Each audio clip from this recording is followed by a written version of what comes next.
सभी को बहुत ही ज़्यादा पसंद है। कुछ लोग कॉमेडी देखना पसंद करते हैं तो कुछ लोग एक्शन मूवीज।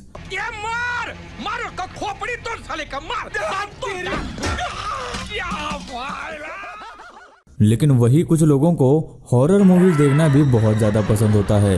इन मूवीज को बनाने के लिए बहुत ज़्यादा मेहनत लगती है और इन मूवीज के लिए राइटर्स अलग अलग तरह के स्क्रिप्ट्स लिखते हैं। लेकिन हॉरर मूवीज में ऐसा नहीं होता, क्योंकि उन मूवीज में राइटर्स तो अपने इमेजिनेशन से कहानी लिखते हैं। लेकिन हर बार ऐसा नहीं होता। कई बार ऐसा भी होता है कि कुछ हॉरर मूवीज असली भूतिया घटनाओं पर आधारित होती है। आज की इस वीडियो में हम आपको ऐसे ही कुछ मूवीज के बारे में बताएंगे जो सत्य घटनाओं पर बनाई गई है। तो ये वीडियो काफी ज्यादा डरावना और रोमांचक होने वाला है, तो इसे लास्ट तक जरूर देखना। इट। हॉलीवुड में कई सारी हॉरर मूवीज रिलीज हुई है, लेकिन इट अब भी उन सभी मूवीज में से एक है जो बहुत ही डरावनी मूवीज मानी जाती है, जो 2017 की हिट मूवीज में से एक है। इस मूवी में पेनीवाइज नाम का एक जोकर होता है जो लोगों और बच्चों को लुभाने के लिए अलग अलग चीजों से उन्हें अपने पास बुलाता है और फिर उनका शिकार कर लेता है। स्टीफन किंग अमेरिका के एक मशहूर हॉरर और सुपरनैचुरल राइटर है, जिन्होंने एक सत्य घटना से प्रेरित होकर इट मूवी की कहानी लिखी है। 1972 में जॉन गैसी नाम का एक आदमी था जो जोकर के भेष में कई लोगों को अपनी गाड़ी में घर ले जाता था। उस समय क्लाउन या जोकर को लोग बहुत ही फनी इंसान समझते थे, इसलिए लोगों को उससे कोई भी खतरा महसूस नहीं होता था और वो लोग उसकी गाड़ी में आराम से बैठ जाते थे, जिसके बाद वो उन लोगों को अपनी गाड़ी में बिठाकर अपने घर ले जाता था और वहां उन लोगों को मार देता था और उनके शरीर को अपने घर के नीचे दफना देता था, तो कुछ शरीर वो पास की नदी में फेंक देता था। 1972 से 1978 तक जॉन ने 33 से भी ज्यादा लोगों की हत्या की, जिसके बाद 1980 में पुलिस ने उसे पकड़ लिया। जब उसका मेडिकल चेकअप किया गया तो डॉक्टर्स ने बताया कि इसकी मानसिक स्थिति बिगड़ चुकी है, जिसे साइको भी कहते हैं। जिसके बाद 1994 में उसे मौत की सजा दे दी गई। स्टीफन किंग ने इसी के ऊपर ईट नाम की एक किताब लिखी और उसके बाद उसी नाम से एक हॉरर मूवी भी बनाई, जो कि बिल्कुल सच्ची घटनाओं से प्रेरित है। जब ये मूवी रिलीज होने वाली थी तो कई सारे असली जोकर और क्लाउन्स ने इसे रिलीज होने से ये कहते हुए रोकना चाहा कि ये मूवी जोकर्स और क्लाउन्स की बुरी इमेज को लोगों में क्रिएट कर रही है, लेकिन क्योंकि ये एक सत्य घटना से प्रेरित मूवी थी इसलिए वो लोग इसे रोक नहीं पाए। अब जब भी आप ये मूवी देखें तो उसमें जोकर को देखते हुए आपको ये जरूर पता होगा कि असल में ऐसा भी कोई जोकर या क्लाउन दुनिया में था जो सुनने में और देखने में बहुत ही डरावना लगता है। एनाबेल। 1970s में डोना नाम की एक लड़की को उसके बर्थडे पर एक डॉल गिफ्ट में मिली जिसका नाम एना था। डोना को शायद पता भी नहीं था कि उसे बर्थडे गिफ्ट में क्या चीज मिली है। हालांकि डोना की उम्र उस वक्त 20 साल की थी, लेकिन फिर भी क्योंकि उसे वो डॉल गिफ्ट में मिली थी इसलिए उसे वो डॉल बहुत ही ज्यादा पसंद थी और वो अक्सर उस डॉल के साथ समय बिताती थी। एक दिन जब डॉल डोना के कमरे में रखी हुई थी तभी डोना को उस डॉल के पास एक छोटा सा कागज का टुकड़ा दिखा जिस पर हेल्प मी लिखा हुआ था। डोना को यह बात काफी अजीब लगी। उसे लगा कि कोई उसके घर में घुसकर ऐसी कोई शरारत कर रहा है, इसलिए एक दिन उसने अपने घर के दरवाजे और खिड़कियों पर छोटी सी टेप लगा दी जो किसी को दिखाई न दे। लेकिन अगर कोई दरवाजा या खिड़की खोलता है तो वो टेप निकल जाएगी, जिससे उसे पता चलेगा कि कोई तो है जो उसके घर में चुपके से आ रहा है। लेकिन दूसरे दिन वो टेप बिल्कुल वैसी की वैसी ही थी, यानी कि दरवाजा किसी ने नहीं खुला था। पहले जैसा एक और कागज का टुकड़ा उस डॉल के पास मिला जिस पर वापस से प्लीज हेल्प मी ऐसा लिखा हुआ था। जिसके बाद उस घर में और भी कई अजीब चीजें होने लगी। कई बार अजीब आवाजें सुनाई देने लगी। कई बार खिड़की और दरवाजे अपने आप खुलने और बंद होने लगते। इसके बाद उस डॉल को उस घर में कई जगहों पर देखा जाने लगा। जिसके बाद डोना ने पैरानॉर्मल एक्सपर्ट एड और लॉरेन को अपने घर बुलाया। उन्होंने डॉल को काफी देर तक देखा और समझने की कोशिश की।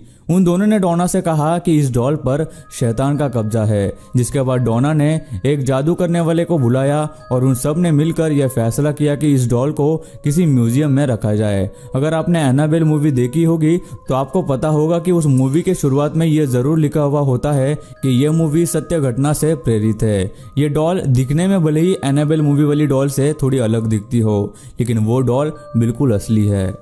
Robert the doll. एनाबेल इकलौती ऐसी डॉल नहीं है जिस पर मूवी बनी।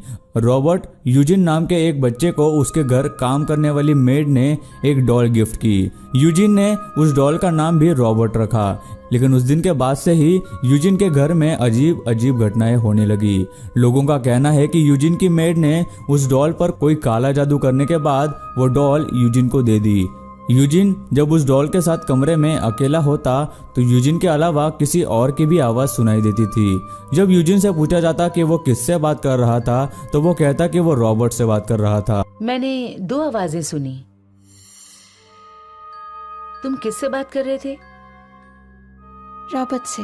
उसके बाद भी ऐसे कई वाकये हुए जिसमें यूजिन कोई गलती करता या गुस्सा करता तो वो बोलता कि मैंने नहीं बल्कि रॉबर्ट ने किया है। कई लोगों ने उस डॉल को घर में घूमते हुए देखा है। पिछले 100 सालों से रॉबर्ट के कई मालिक रह चुके हैं और उन सब का यही कहना है कि रॉबर्ट के अंदर जरूर कोई असाधारण सी काली शक्ति है जिसकी वजह से ऐसा हो रहा है।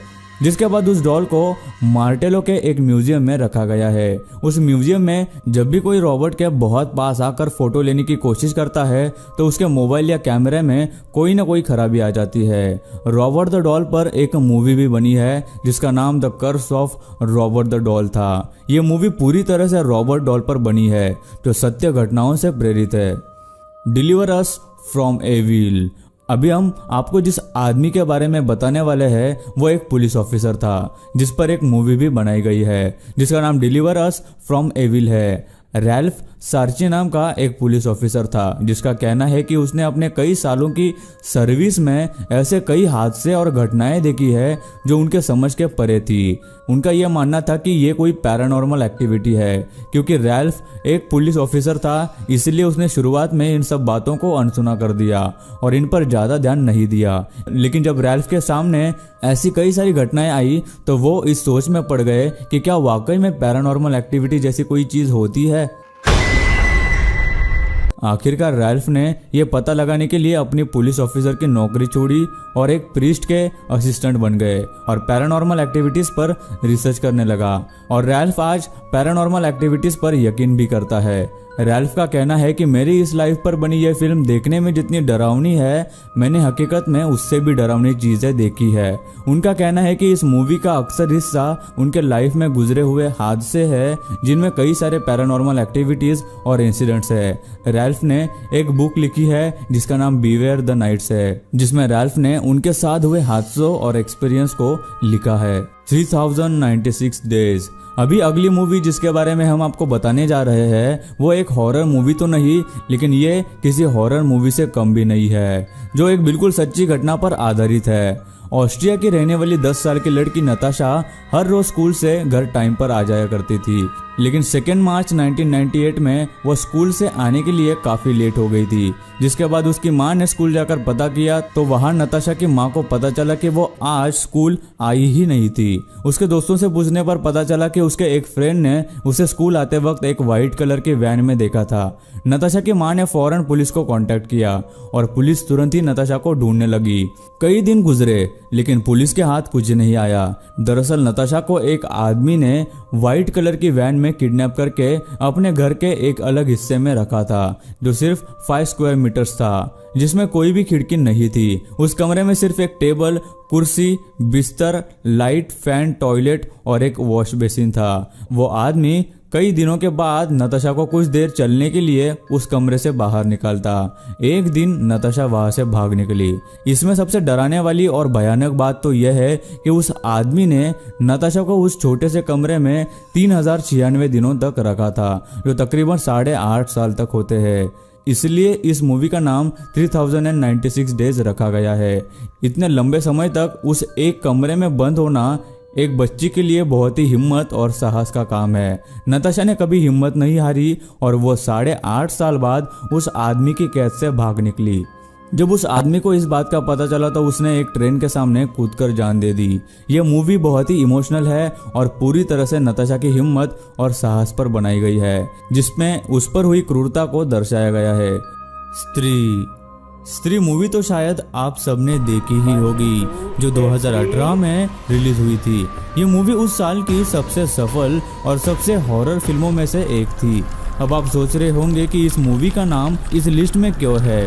वो इसलिए क्योंकि ये मूवी भी सत्य घटनाओं पर आधारित है। लोगों का कहना है कि कई साल पहले बेंगलोर के एक गांव में रात को एक चुड़ैल आया करती थी और किसी के भी घर के बाहर से घर के अंदर के आदमी को आवाज़ देती थी, और वो चुड़ैल उस आदमी को किसी पहचान वाले या फैमिली मेंबर की आवाज़ में उसे आवाज़ देती थी, जो परिवार का सदस्य उस वक्त घर पर नहीं होता था। जिसके बाद दरवाज़ा खोलने पर वो चुड़ैल उस आदमी को मार देती थी।